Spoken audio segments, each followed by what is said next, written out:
మన డే మొత్తంలో తిన్నది ఇంతే రైస్ డార్లింగ్. ఈ మాత్రం రైస్ కూడా తినకపోతే మొత్తానికి ఆరిపోయి ఎండిపోద్ది అనమాట. ఎనర్జీ లెవెల్స్ అన్ని డ్రాప్ అయిపోతాయి అని చెప్పేసి అలాగే కొద్దిగా ఒక 50 grams రైస్ అయితే యాడ్ చేసాం. ఇది మన 76 days ఛానల్ లో డే 52 అనమాట. మార్నింగ్ లేచి వర్కౌట్ అయితే స్టార్ట్ చేశాను. వర్కౌట్ అయితే స్ప్లిట్ మార్చాను darling. No creatine, no pre workout ఏం వేయకుండా సరే స్టార్ట్ చేశాను అనమాట వర్కౌట్ అనేది. ఈ పాత స్ప్లిట్ కి రావడానికి కారణం ఏంటంటే ఎవ్రీ మజిల్ గ్రూప్స్ ని నేను కరెక్ట్ గా ట్రైన్ చేయలేకపోతున్నాను. నెక్స్ట్ స్కిప్ చేయడం వల్ల ప్రతి మజిల్ అయితే ట్రైన్ అవ్వట్లేదు. అందువల్ల అని చెప్పేసి నేను ఈ పాత స్ప్లిట్ కి అయితే వెళ్ళిపోయాను. పుష్పుల్ లెగ్ ఇది రోజు పుష్ డే అనమాట.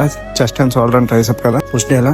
నెక్స్ట్ రేపు బ్యాక్ అండ్ బైసెప్ అనమాట. రేపు బీసెప్ట్ చేయడానికి చూడాలి అనమాట. ఇంకా మార్నింగ్ మీల్ లో అలాగా క్రియేటిన్ అయితే పోస్ట్ వర్కౌట్ లో తీసుకొని ఇంకా bread and peanut butter next papaya అనమాట. ఇలాగా మార్నింగ్ మీల్ అయితే కంప్లీట్ చేసుకుని ఆఫ్టర్నూన్ మీల్ లో cheese and bread soya chunks తో కొద్దిగా రోస్టెడ్ చేసేసి కొద్దిగా సాస్ వేసుకుని అలాగే ఆఫ్టర్నూన్ మీల్ కంప్లీట్ చేసుకుని ఈవినింగ్ అలా చూసేటప్పటికి నా స్టెప్స్ అయితే ఒక 900 ఉన్నాయని చెప్పేసి గట్టిగా గోల్ పెట్టుకుని ఒక 1 hour స్టెప్స్ కొట్టేసరికి 7383 అనమాట. ఇంకా అలాగా చిన్నగా ఒక చిన్న చీట్ మీల్ కొట్టేసి నైట్ మీల్ అయితే కుక్ చేసుకుని ఫుల్ వెజ్జెస్ తో సోయా చంక్స్ కర్రీ అయితే వండుకొని అలాగా కొద్దిగా రైస్ వేసుకొని అలాగా తినండి. మా అన్నగాడ మ్యారేజ్ వల్ల నాకైతే ప్రోటీన్ ఇంటేక్ అయితే కంప్లీట్ చేయలేకపోతున్నాను. నాన్ వెజ్ లేక ఇంట్లో ఉండకూడదు అని చెప్పేసి ఏది చేస్తాం ఇంకా అలా వెజ్జెస్ తోటి ఏదో అలా సోయా చంక్స్ తో అలా గడిపేస్తున్నాం. మన ప్రెసెంట్ బాడీ వెయిట్ అయితే ఇది 1 kg అయితే డ్రాప్ అయ్యాం. నెక్స్ట్ ఇంకా 10K స్టెప్స్ కంప్లీట్ అవడానికి ఒక 3000 కొడాలి కాబట్టి అలాగే మళ్ళీ టెర్రస్ ఎక్కని ఈ రోజు అయితే ఇంతే ఉంటాం.